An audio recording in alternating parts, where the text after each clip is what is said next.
Hello everyone, welcome to this video. So as the PMP exam is all set to transition from its current PMBOK 7th edition to the PMBOK 8th edition in July this year, I know many of you will be trying to clear the exam within the next 3 to 4 months. And on the other hand, some of you might be thinking of waiting until July 2026 to take the exam in its new format, which is perfectly fine as well.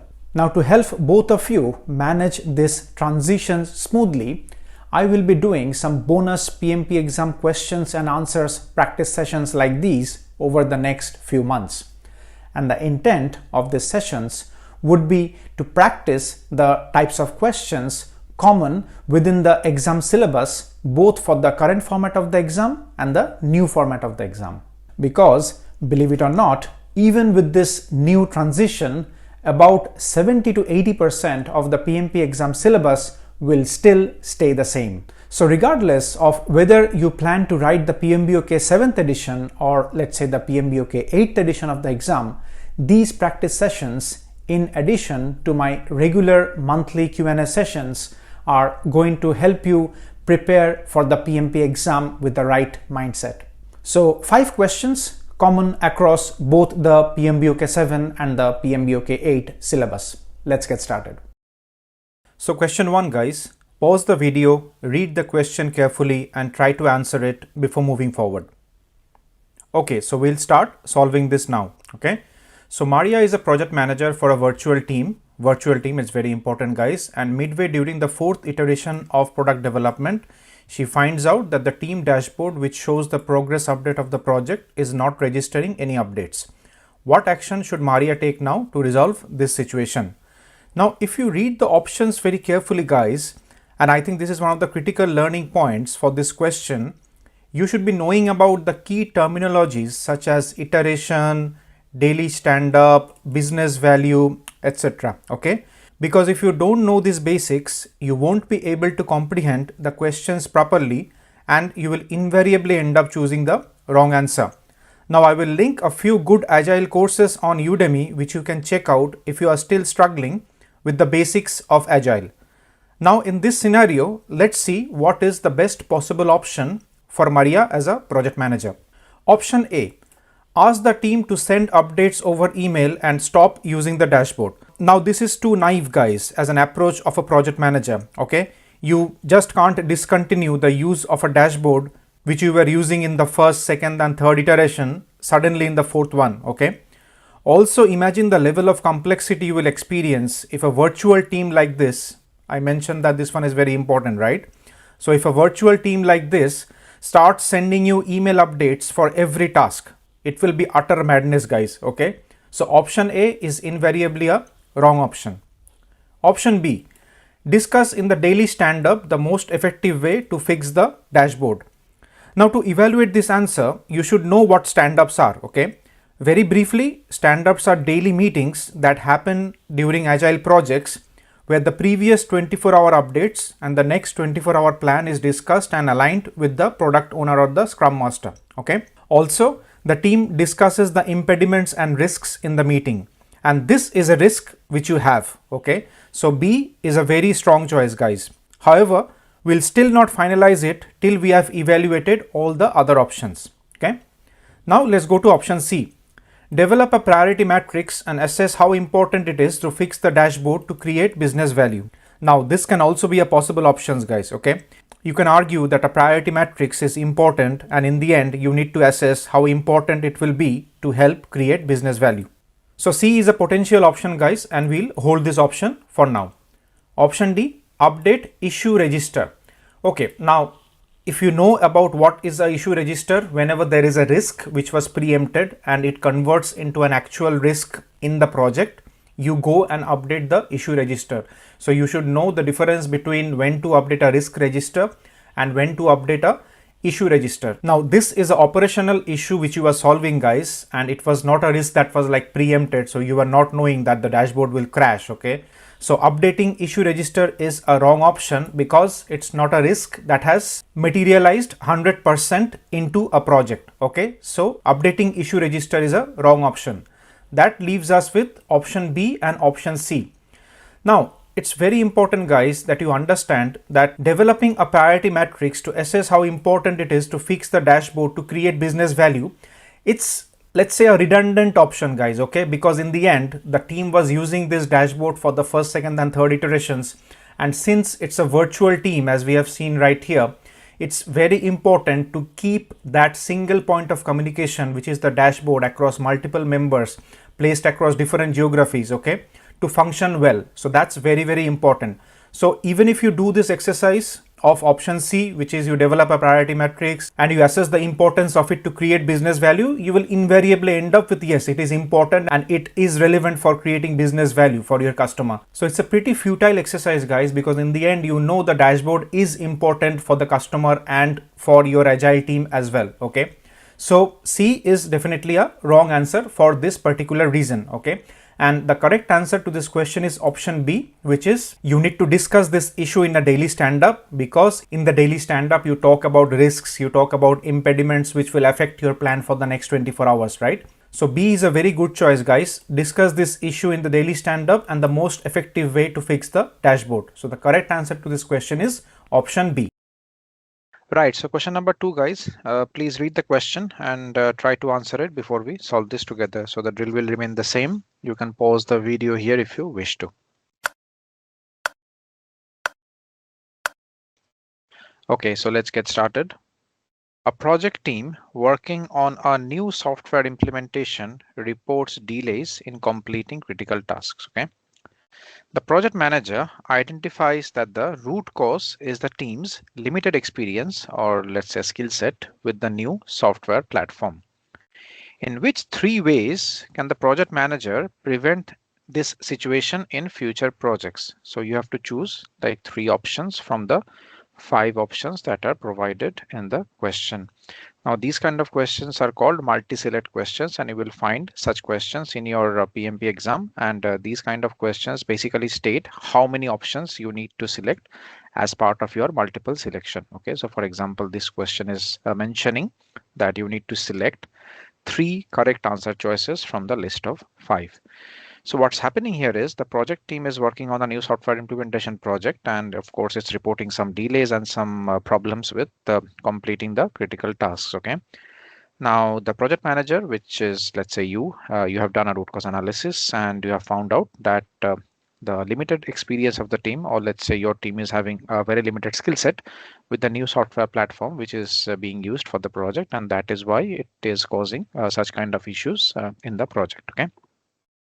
Now, what are the 3 options you can select here to prevent this kind of situation? And this is very important part of the question, guys, that you have to select the options which will help you to plan some systemic fixes for future projects. Okay, it is very important to note here that the question is not asking that what you should do in this project now to salvage the situation, right?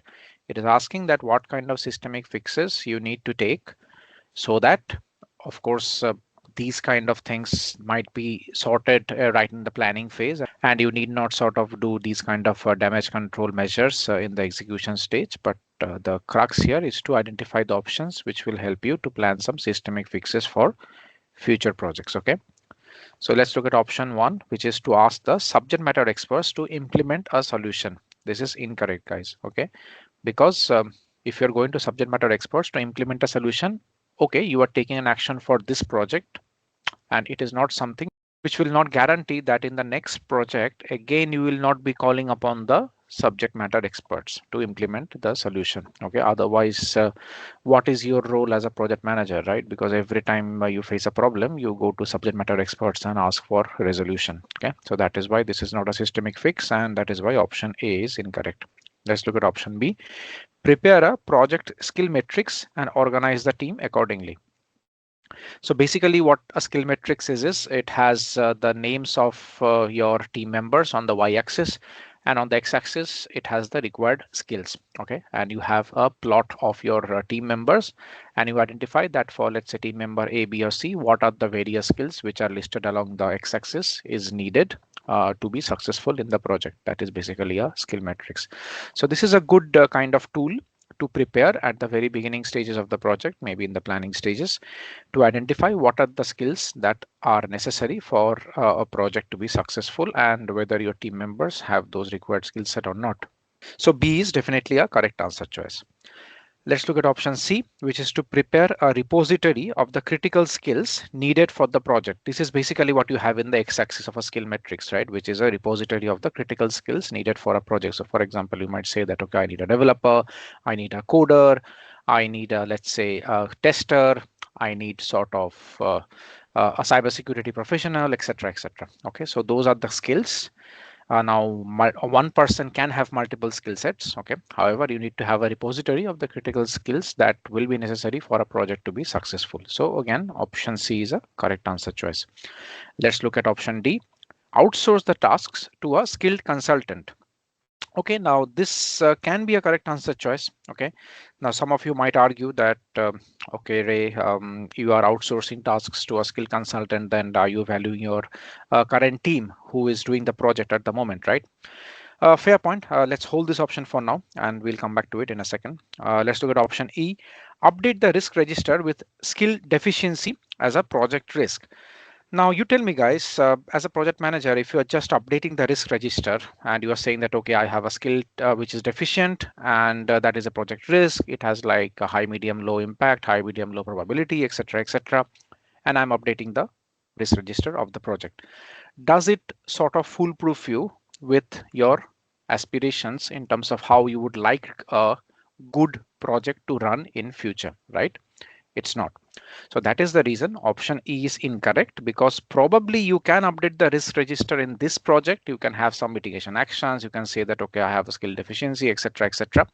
But that doesn't give me the confidence that it is a systemic fix which you are putting in place for your future projects. And that is why option E is definitely incorrect. Now that leaves us option D as the correct answer choice, because of course you needed to select like 3 answer choices, right? However, in terms of logical reasoning as well, D makes sense, because if you do not have a skill set within your team, sometimes it becomes quite expensive to develop that skill set. Okay, now for example, let's say you do not have the skill set of coding in your team. Now if you say that, okay, I will start teaching coding to my team members, and once they learn coding, they can apply that coding to develop a product, then your project will take ages, right? So that is sometimes not a very prudent move as a project manager. You can't like sort of build everything from scratch. Sometimes you need to outsource stuff to people who are more skilled or more experienced in doing these kind of work. Another example could be accountancy or legal, right? So you need to have accountancy or legal representations within your project sometimes. Now, will you say that, okay, I will start coaching one of my team members to become an accountant or to become a lawyer? Okay, that is quite absurd, right? So that is an example that sometimes it makes perfect sense to outsource a task to a skilled consultant, if that makes sense for the project financially as well. Okay, so that is why option D is also a correct answer choice. So the correct answer to this question is option B, option C, and option D. And that gives you 3 answer choices, which let's say the project manager can take as a systemic fix to avoid such kind of situation in future projects. Okay, this is very, very important. So if you are finding the session helpful, please press the like button and subscribe to this channel, PMP with Ray. It's surprising that more than 70% of you who watch these videos on this channel are not yet subscribed, okay? So your support to help this channel grow will be highly, highly appreciated. And now let's move on to the next one. Right, so question number 3, guys. Please read the question and try to answer it before we solve this together. You can pause the video here if you wish to. Right, so let's get started.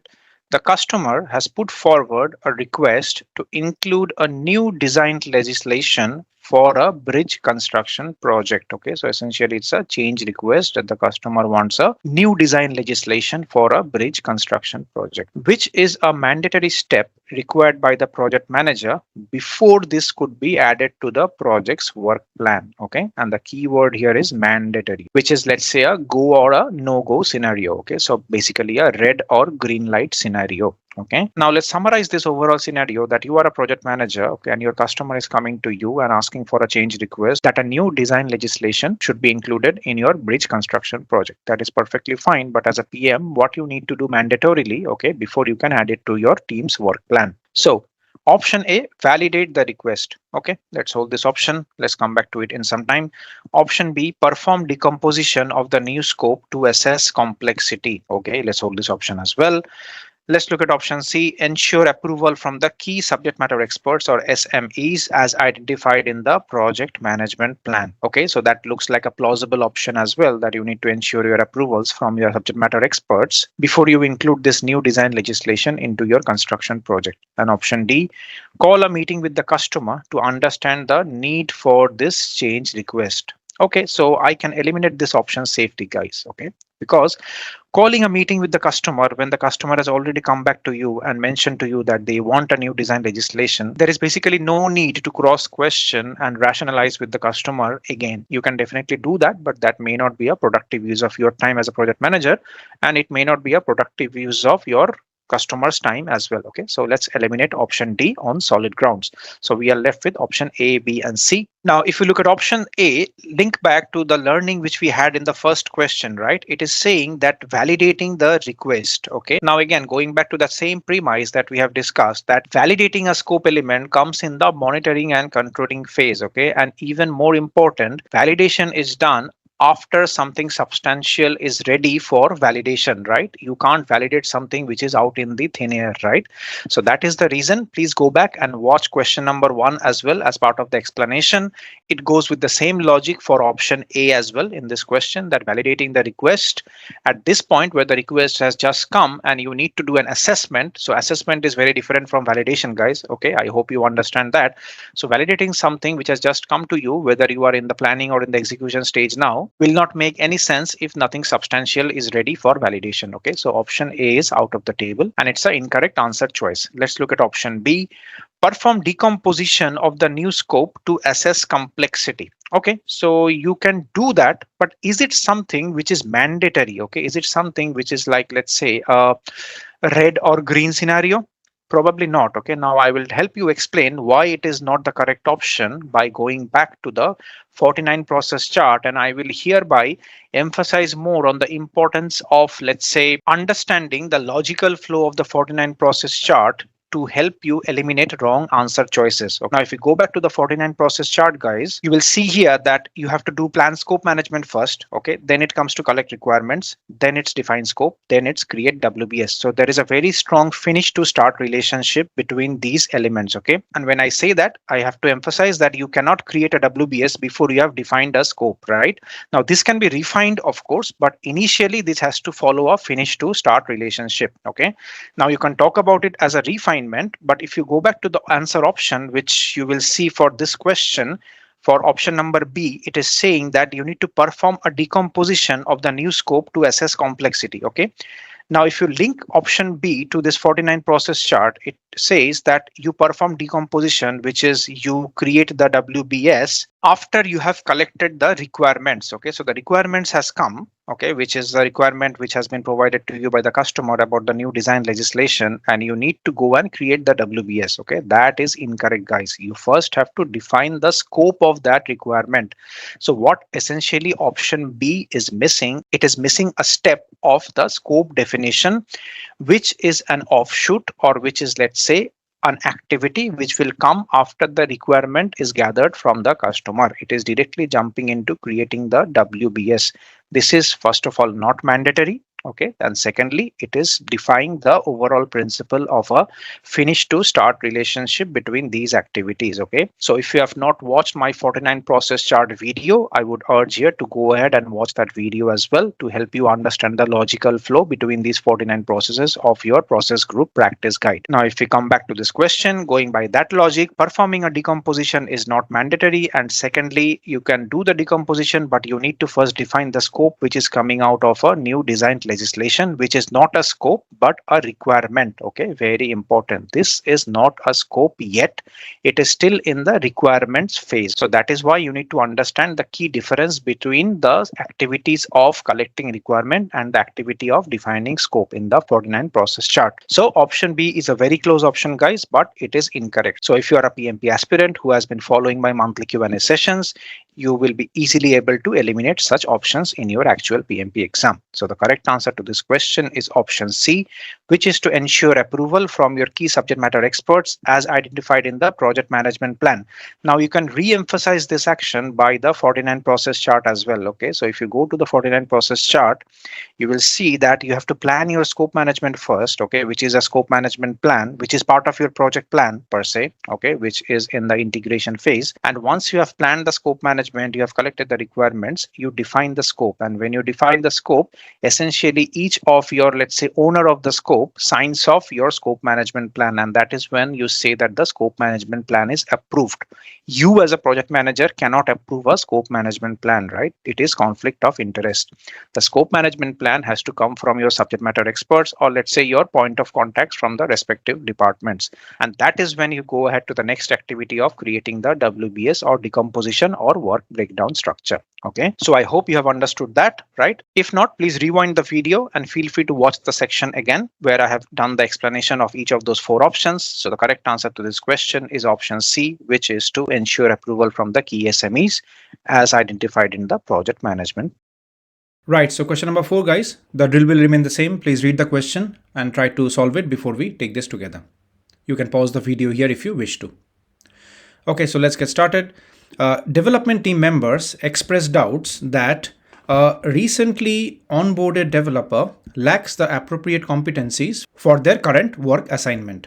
How should the project manager respond to this concern? This is an easy question, guys. I hope most of you have got it correct. Nevertheless, let's try to solve this together. Option A, engage with executive leadership to explore the option of transferring the new developer to another initiative. This is incorrect, right? Because without doing any data mining or without doing any understanding with respect to where the problem is, you can't sort of deport or let's say reassign the new developer to another initiative, because that is quite preposterous, right? I hope none of you has selected option A. Let's look at option B. Arrange a meeting with the new developer to evaluate their capabilities and gauge their proficiency level. This is a sensible option because here as a project manager, what you are doing is you are trying to gather more data before you take a decision, because as a PMP project manager, or let's say the way PMI wants you to think as a project manager is whenever presented with a concern or a challenge, the first step is data gathering rather than trying to solve it just out of instinct. Okay, so option B looks like a sensible option. We'll hold this option for now. Let's look at option C. Request the team members to record performance gaps demonstrated by the developer. Again, this is something which is not recommended, because that way it will send the message to the team that whatever they come to you with a concern, you outrightly take an action on it without even sort of doing a sort of analysis and understanding of the situation by yourself. Okay. Also, the new developer who has joined, he or she might think that, okay, look, the project manager didn't even ask me or understand where the concern is, and rather than he or she is only going with whatever the team is saying, right? That is also not a good approach. So option C is also incorrect. Let's look at option D. Reach out to the project sponsor to communicate these issues and determine the next course of action. It is incorrect because it is a straightaway escalation. And if you are escalating the issue to the project sponsor and asking the sponsor to communicate these issues and determine the next course of action, etc., then what is your role as a project manager, right? It is a bit pointless. And that is why option D is also incorrect. And the correct answer to this question is option B, which is to arrange a meeting with the new developer to evaluate their capabilities and gauge their proficiency level. And the reason why this option is correct, because this is the first step towards any kind of challenge which the project manager will face as part of routine work or day-to-day team management. And that first step should be data gathering before taking any action. Right, so question number 5, guys. This is the scenario. These are the 4 options. Please read the question and try to answer it before we move forward, okay? And you can pause the video here if you wish to. Right, so let's start. A financial application development project is nearing completion, okay? And is at the handover stage. Okay, so note that the project is not completed yet. Okay, it is somewhere between monitoring and controlling to the closeout process with respect to the 5 steps of a project life cycle, which are initiation, planning, execution, monitoring and controlling, and closeout, right? One of the key stakeholders has expressed concern that the project has not met all the deliverables. Okay, how can the project manager gain approval of these stakeholders basically to complete this handover stage? Okay, so it is safe to assume that this stakeholder is a key stakeholder and that person thinks that the project has not met all the deliverables, and that is one of the reason he or she is not willing to sign off the project handover. Okay, now what can the project manager do to gain approval of this stakeholder? So let's look at the options one by one. Option A: perform a requirements traceability exercise after obtaining the new requirements. Incorrect, right? So basically there is no new requirement that we are talking about here. Okay, so there were KPIs that has already been established for the project. It had a set requirement which the project was working towards. Now this stakeholder, for whatever reason, is not aligning that those requirements have been completed. Okay, and requirements traceability exercise is something which you do at the scope definition process. Okay, not at the handover stage or the closeout process. Okay, so this activity is a bit redundant, and that is why option A is incorrect. Let's look at option B. Make sure that the benefits management plan is shared with the stakeholder. Again, incorrect choice, guys, right? Because the benefits management plan basically talks about how the benefits of the project will be handled after the project is completed. Okay, so it is very important for you to understand when the benefits management plan takes action. Okay, basically benefits management plan, even if it is prepared during the project life cycle, it is put into action once the project is over. Okay, once the project gets handed over from the project department to the operation and maintenance department, that is when the benefits management plan actually starts working, because that is when the project benefits are needed to be managed, right? So that is why you need to understand the key difference, that where the benefits management plan is kicking in. Okay, and for this reason this is an incorrect option, because even if you do a benefits management plan review with the stakeholder might say that, hey, look, I'm all okay with this benefits management plan and whatever you have chosen to do to establish those benefits, but as of now I don't believe the project is complete for the benefits to be realized because you have not met all the deliverables of the project. Okay, so for this main reason option B is totally irrelevant and incorrect as well. Let's look at option C. Review the project charter with the stakeholder in a one-to-one meeting. Okay, you can do that. That might give the stakeholder some confidence in terms of what were the KPIs of the project and how the project has been able to achieve it or not achieve it, etc., etc. Let's hold this option for now. Option D. Assess the project scope document in line with the stakeholders' expectations. Okay, this is also a nice option, because what you are saying here is, look, I will assess or review the project scope document which talks about the project KPIs and basically the project deliverables, right? So this is what the scope document of the project talks about, the deliverables of the project, right? And I will assess it in line with the stakeholders' expectation. Now between C and D, both are very close answer choices, and in such kind of a scenario in your PMP exam, you need to identify the best answer choice. So you will experience such kind of a situation in your PMP exam multiple times, that both the options are very close option and you need to select one between the two. And in that case, what you need to do is you need to select an option which is in sync with the context that has been provided in the question scenario. Now with that in mind, if you closely look at option C, what it's saying, right?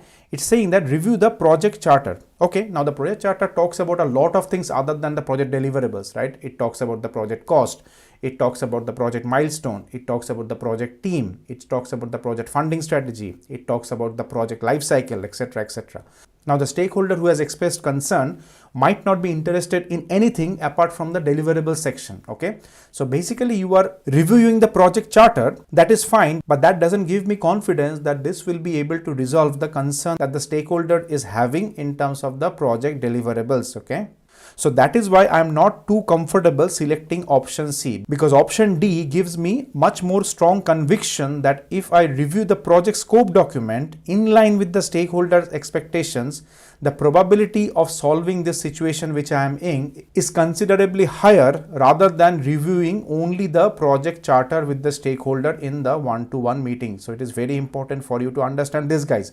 I am not saying that option C is incorrect. Okay, option C may be correct, but Option D is a better option to go for as a project manager to resolve this situation. Okay, and that is why the correct answer to this question is option D and not option C. It is very, very critical for you to understand why I am rejecting option C. Okay, number one, I am rejecting option C because reviewing the project charter is a bit redundant when compared to reviewing the project scope document with the stakeholder. And secondly, reviewing the project charter with the stakeholder in a one-to-one meeting is a less preferable option to me rather than assessing the project scope document with the stakeholder in line with his or her expectation. Okay, so option D is a very strong line of action which you can take as a project manager, which has a higher probability. Okay, very important for you to understand, higher probability of solving this situation which has been mentioned in the question stem, right? How can the project manager gain approval from this stakeholder? So option C and option D are very close answer choices,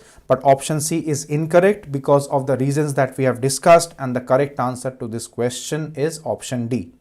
I hope you liked the video. Please press the like button and I'll see you again in the next one.